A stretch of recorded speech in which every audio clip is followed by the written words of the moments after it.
¿Quién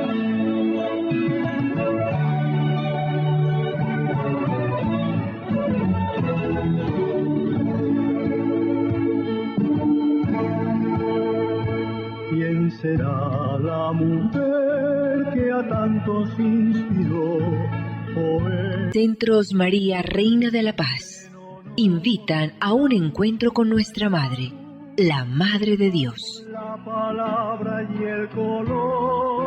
A Jesús por María. La mujer, el rey y el labrador. Experiencias en nuestra vida cristiana, de la mano de la Santísima Virgen. El sabio, el ignorante, el pobre y el Señor. Producción ABA Comunicaciones Pastorales, al ritmo de la nueva evangelización. Carrera 42, número 5247, Córdoba con la Playa, Medellín. Email abacomunicaciones@gmail.com.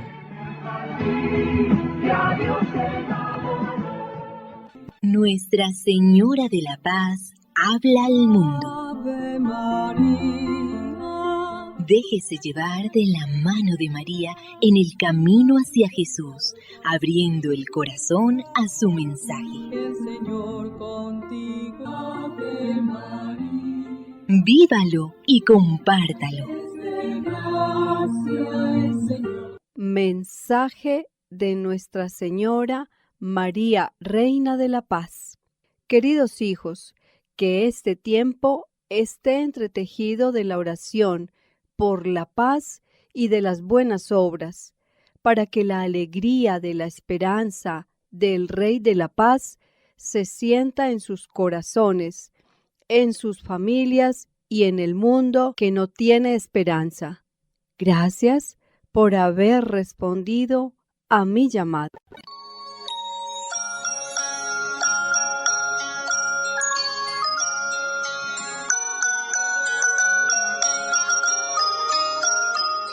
Muy apreciados amigos, saludos especiales en el especial tiempo del Adviento.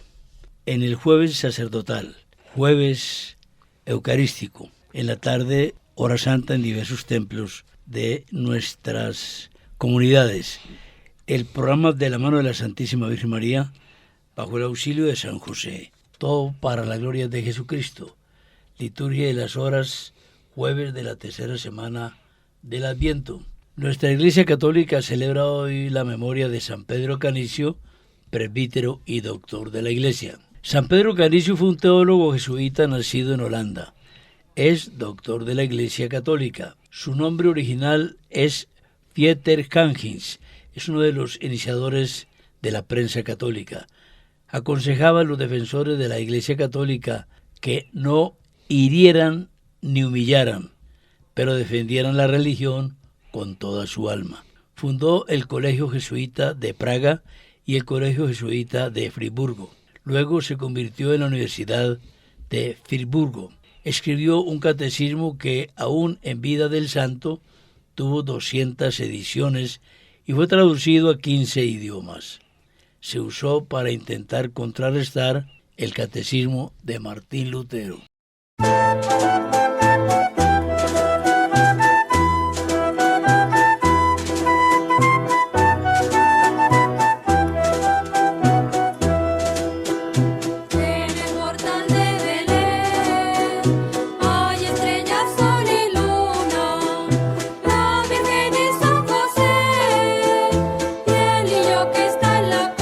Pastores, venid, pastores, llegad, adorar al Dios.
Bien amigos, después de escuchar este sonoro villancico, vamos a dialogar aspectos muy espirituales, muy del pesebre, muy de los personajes del pesebre. Personaje central del pesebre, el niño Dios, Dios que se hizo hombre.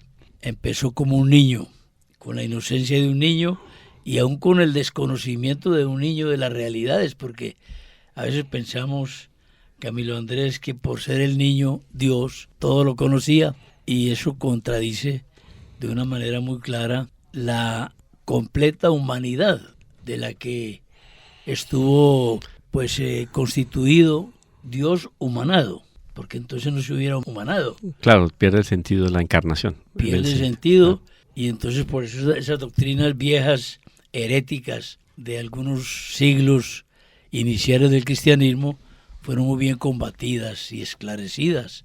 Unos decían, no es un hombre, parece un hombre, pero es Dios. Y la contraparte decía, no es un Dios, es solo un hombre con virtudes, un hombre dotado con milagros y con personalidad pues muy, muy sobresaliente, pero es solo un hombre, nada de eso. Es Dios y es hombre. Y es hombre. Y la cristología, algún momento nos quedará un tiempo para hacer algunos programas sobre cristología, lo cual podemos diferenciar perfectamente lo que es la inteligencia humana de nuestro Señor Jesucristo, el proceso intelectivo humano de nuestro Señor Jesucristo. Y progresivo, ¿no? Y progresivo, obviamente, porque se ajustaba a todas las condiciones naturales que de alguna manera no fueran contrarias a la dignidad de la segunda persona. Eso es muy interesante. Entonces, asume nuestro Señor Jesucristo una naturaleza humana y asume las consecuencias de esa naturaleza humana siempre y cuando no atenten contra la dignidad de la segunda persona de la Santísima Trinidad. Ahí está. Entonces, equilibradísimo el juicio de la Iglesia y el desarrollo de la doctrina de la Iglesia. Es que yo no sé por qué la gente, bueno, sí lo sé, pero como que no se explica del todo, más bien por qué las personas dejan la Iglesia para ir a abrazar un culto de garaje, literalmente, y bueno, de garaje o de teatro abandonado, para darle un poco más de categoría, donde no hay unicidad de la doctrina, donde no hay una tradición, donde no hay una teología ordenada y definida tanto como en la Iglesia Católica. Está clarísimo. Hablamos en algún programa sobre el pesebre, cómo el pesebre tiene una serie de elementos que lo fundamentan teológicamente, escriturísticamente, etcétera, no como lo que vamos a encontrarnos por ahí en medio de los mercados de las religiones. No, aquí está todo pesado y medido entre la Iglesia. Si a usted se le perdió aquí el reloj, ¿por qué va a buscarlo afuera? Que porque quizá hay más luz. Busque la verdad aquí adentro de la Iglesia, porque aquí está. O no supo buscarla, o no está cerca de las personas que pueden iluminarlo al respecto de la verdad. Entonces, yo creo que tenemos que valorar lo que tenemos en la Iglesia, y uno de los grandes tesoros que tenemos en la Iglesia, invaluables tesoros dentro de la Iglesia, es la figura de San José, la que nos congrega el día de hoy, ¿no, Orlando? Claro, San José. No, y muy bueno, pero hagamos un comentario acerca de esto que acabas de decir. A ver, hombre, la gente buena es muy atacada por el demonio. La gente mala no es tan atacada porque ¿para qué? Si ya tiene su componenda con el diablo. Esto pues hablando un poco peyorativamente, pero eso de que la gente se nos va tiene dos connotaciones. Hablaríamos de esto en forma algún día. Una cosa es no interpretar o no tener sujeción a la voluntad de Dios, porque la voluntad de Dios no es divisionista. Y otra es también el que encontramos la religión que me gusta. Y la religión es una tienda, vea, me da este refresco con este pan, o cámbialo por este rollo, por este mojicón. No, la iglesia no es eso. La iglesia es la iglesia. Y si yo busco una que me guste, pues entonces estoy fundando mi religión. Y encontrando una que me guste, el mercado de las religiones. Bueno, hablemos de San José, figura destacadísima, importantísima, santísima del pesebre, no puesto por Dios para disimular socialmente el padre de una familia, no. Puesto por Dios como educador de Dios humano. Esto es muy grave. Clarísimo, la responsabilidad de San José, por Dios. Yo creo que fue uno de los, digámoslo así, sentimientos encontrados que se cruzaron en el interior de San José cuando decide huir, repudiar a María en secreto. Oído, nunca desconfiar de la Santísima Virgen. No, eso no cabe en la cabeza de San José. Hubiera sido un hombre justo. No, claro. Además, en estos días escuchaba, ¿dónde estaba escuchando de nuevo el texto? Alguien está haciendo unos comentarios al respecto, más bien sociales, sobre la novena de aguinaldos tradicional que tenemos, que es muy linda, por cierto. Pero a la hora de hablar de San José, habla de todos los dones proporcionales que fueron dados a San José en función de la encarnación del Verbo. Esa palabra proporcionalidad me parece fundamental a la hora de hacer una reflexión teológica sobre San José, porque San José, colocado en medio de la Sagrada Familia, tenía que ser proporcional, primero a la Santísima Virgen y después proporcional en la medida que la naturaleza humana lo permitiera con respecto a la segunda persona de la Santísima Trinidad. Entonces, cualquier cosa que uno pueda imaginar de acto bueno, virtuoso y de don otorgado por la providencia a San José termina siendo corto, porque esa proporcionalidad de San José con respecto a la encarnación nos lleva a hacer dos consideraciones. ¿Hasta dónde la naturaleza humana puede permitir que una persona sea proporcional a Dios? Y eso rompe un poco el esquema cuantitativo. ¿Hasta dónde puede llegar como que se expande la posibilidad de la naturaleza humana para que esté más cerca de Dios? Pero para que sea 100% proporcional a Dios tendría que ser Dios. No. Claro, ¿Hasta dónde claro, da sí. la naturaleza humana? ¿Hasta dónde? O sea, Sí. ¿qué tanto pudo colocar Dios dentro del corazón, del espíritu de San José para ser cercano a él? Ese fue el trabajo del Espíritu Santo en San José. Eso fue una cosa Entonces, San José no era un hombre cualquiera. José, no, hombre justo, lo detalla la Escritura. Y esas palabras de la Escritura, inspiradas por el Espíritu Santo, son muy precisas y muy preciosas. Y en los diferentes pasajes evangélicos en los cuales leemos la presencia de San José, la providencia por mano de los evangelistas hace un trabajo juicioso de resaltar la paternidad de San José. Y por ejemplo, en el versículo 27, comenzando, Lucas, nos vamos a encontrar con unos textos: y al entrar los padres con el niño Jesús, los padres. No hablaba solo de María, su madre. No, los padres. Entonces los padres tienen dos dimensiones: la relación con el niño Dios y la relación entre ellos. Entonces, Sí, si no sí. fuera un matrimonio plenamente constituido, no eran padres. Claro, claro. Era el padre y el acudiente, Sí, por sí, decirlo de sí. alguna manera. Aquí está clarísimo. Los padres entran con el niño Jesús. Y con respecto a la profecía de Simeón, ya en el versículo 33 va a decir el evangelista: su padre y su madre estaban maravillados de las cosas que se decían de él. Aquí entonces resalta de manera especial Lucas el estado permanente, el estado místico permanente de asombramiento con respecto al niño Jesús de parte de sus padres. O sea, Sí, porque maravillados. el que figura como su padre, no. No, Va directo. es padre A la y es madre, responsabilidad. maravillados de las cosas que se decían de él. ¿Será que no entendían? No, San José y la Santísima Virgen entendían. Además llegaban a la casa y el comentario, ¿cuál era? Lo que se había dicho y lo que no se había dicho, pero era también evidente. Pues no lo veían las almas quizás porque estaban veladas Claro, por el claro. pecado, por la corrupción del Sanedrín, etcétera y tal. Pero bueno, clarísimo. Y más adelante va a decir el texto de la Escritura, es que estas son palabras muy pesadas, pues pesadas digo, de valor por el Espíritu Claro. Santo. Dice: sus padres iban cada año a Jerusalén en la fiesta de la Pascua, Sus padres. cumplidores de la ley. O sea, los Claro. padres eran cumplidores de la ley. Y cuando ya era de 12 años, nuestro Señor, al subir sus padres, de nuevo insiste: pero si ya dijo. No, quiere que quede ahí clarísimo el papel de San José y de la Claro, Santísima Virgen. Sus padres, según el rito festivo, al volverse acabados los días, el niño Jesús se quedó en Jerusalén sin que sus padres lo echasen de ver. O sea, es padres, es papá, es mamá. O sea, Lucas dice: que les quede claro. Claro, claro. Esto no es simplemente una condición social, vamos mucho más allá. Por Y- eso lo enfatiza, ¿no? Claro, y como que asienta el asunto, mire que, Sí, porque sí. doctrinariamente más adelante se va a desarrollar. Y ya en el versículo 48 nos va a decir, mira que tu padre y yo, Ah, eso es tremendo. entonces una cosa es que Lucas lo diga, Sí, ahora es la fue Santísima mamá, Virgen, La mamá del niño. la mamá, que no es cualquier mamá, ya sabemos que es la madre de Dios, entonces es la madre de Dios la que está destacando el papel de San José. Tu padre Y yo. y yo te buscábamos. O sea, Claro. clarísimo, nuestra sociedad lo deja claro.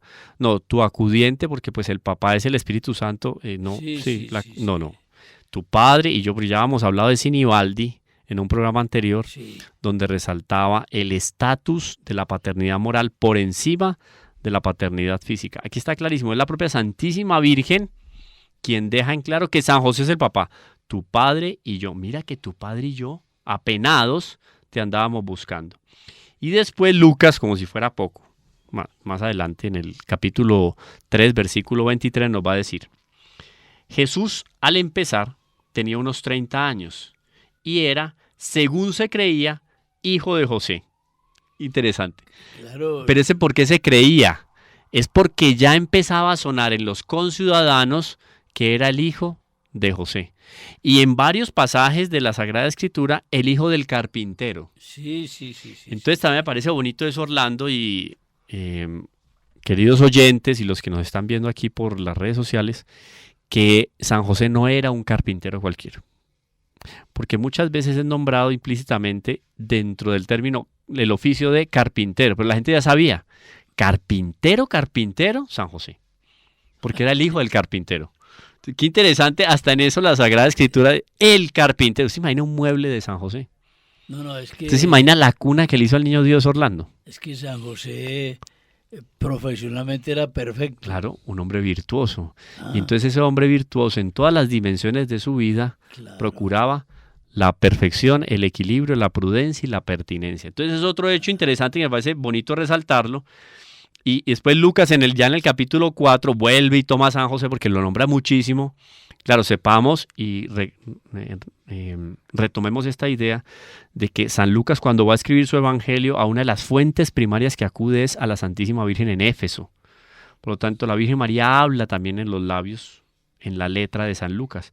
Por eso es que en el capítulo 4, después más adelante, versículo 22, va a decir, y todos le aprobaban y maravillados de las palabras llenas de gracia que salían de su boca, decían, ¿no es este el hijo de José?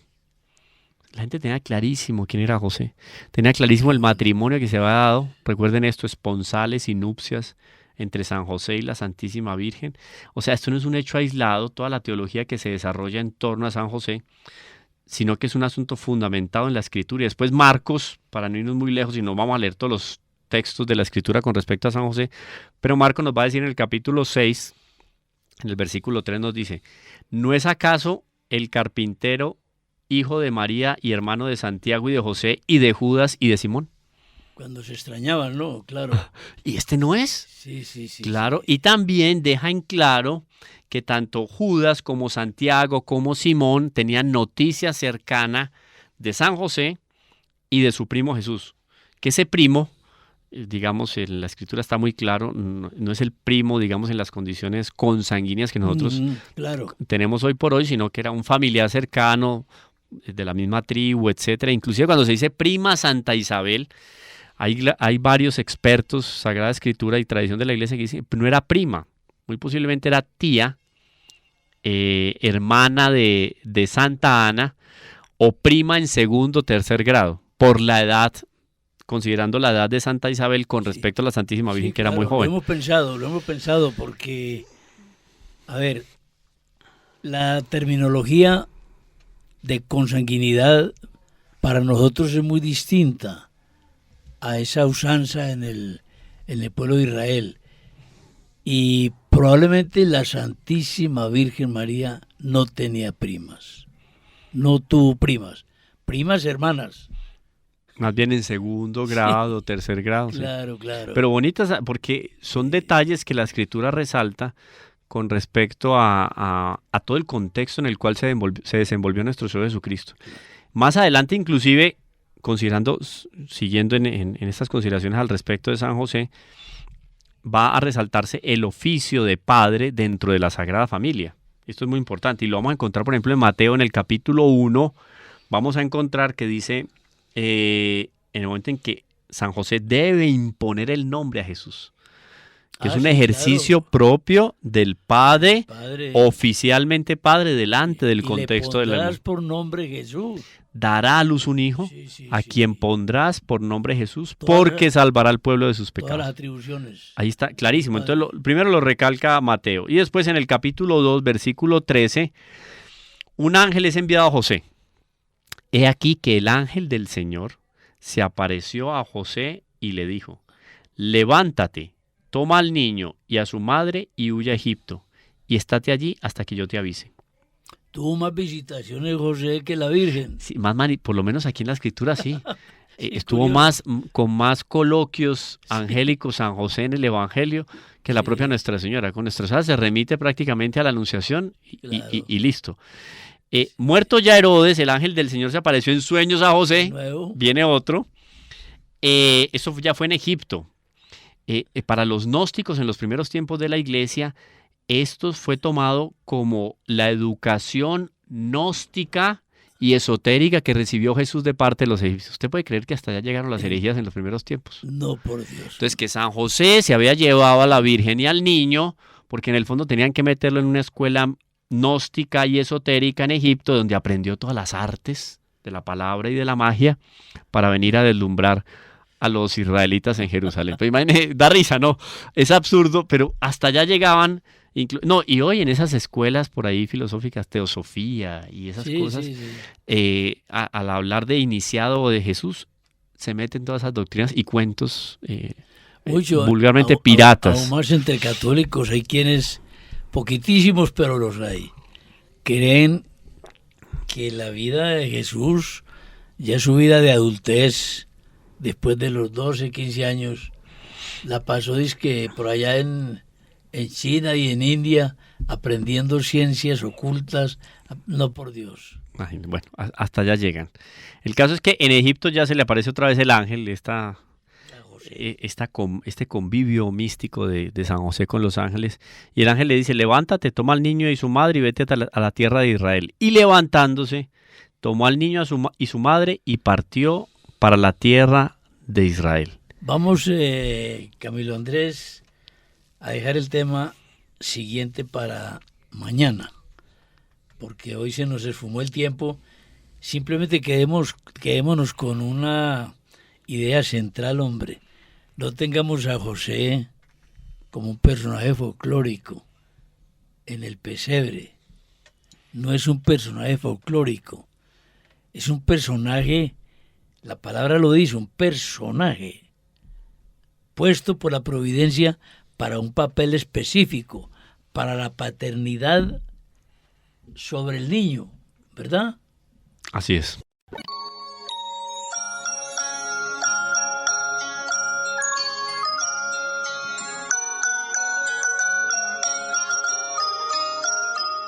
En ABA Comunicaciones tenemos el gusto y el cariño de ofrecerles pesebres sumamente hermosos, sumamente artísticos. El pesebre tradicional, las figuras representativas tradicionales, Jesús, María, el niño, los 3 Reyes Magos, los pastores, el ángel, los animalitos, en fin, todo lo que representa ese altar, que no es un muñequero, es el altar para recordar gráficamente ese gran misterio del nacimiento de nuestro Salvador. Con mucho gusto les atenderemos. Pesebres muy hermosos. Desde luego que es muy grato recibir regalos y más grato todavía obsequiarlos. Pensamos que un regalo bien apropiado es algo que permite el crecimiento espiritual. Es un detalle muy delicado, además de elegante, regalar un libro. Tenemos libros muy interesantes en ABA Comunicaciones Pastorales. Por ejemplo, la consagración a San José, las maravillas de nuestro Padre Espiritual.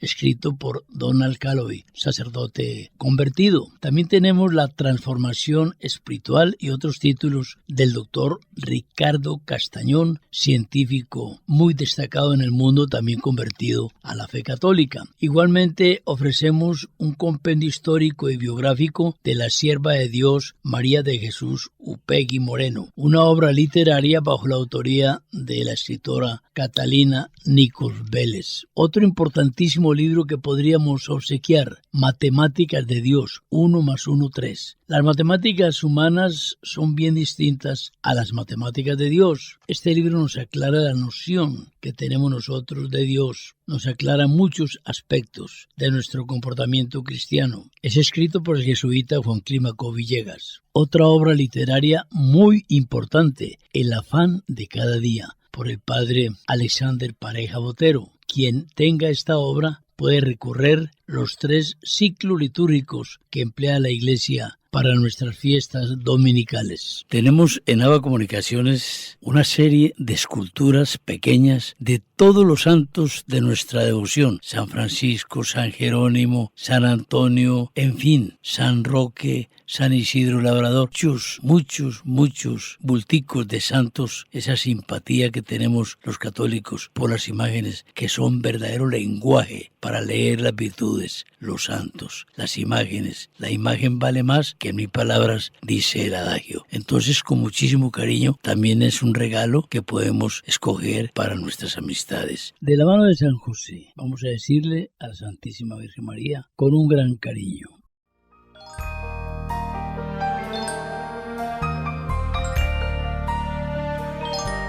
Dulce Madre, no te alejes, tu vista de nosotros no apartes. Ven con nosotros a todas partes y solos nunca nos dejes. Y ya que nos amas tanto como verdadera Madre, haz que nos bendigan el Padre, el Hijo y el Espíritu Santo. Amén. Centros María Reina de la Paz invitaron a un encuentro con nuestra Madre, la Madre de Dios. La palabra y el color. A Jesús por María. La mujer, el rey y el labrador. Experiencias en nuestra vida cristiana de la mano de la Santísima Virgen. El sabio, el ignorante, el pobre y el Señor. Producción ABA Comunicaciones Pastorales, al ritmo de la nueva evangelización. Carrera 42, número 5247, Córdoba con la Playa, Medellín.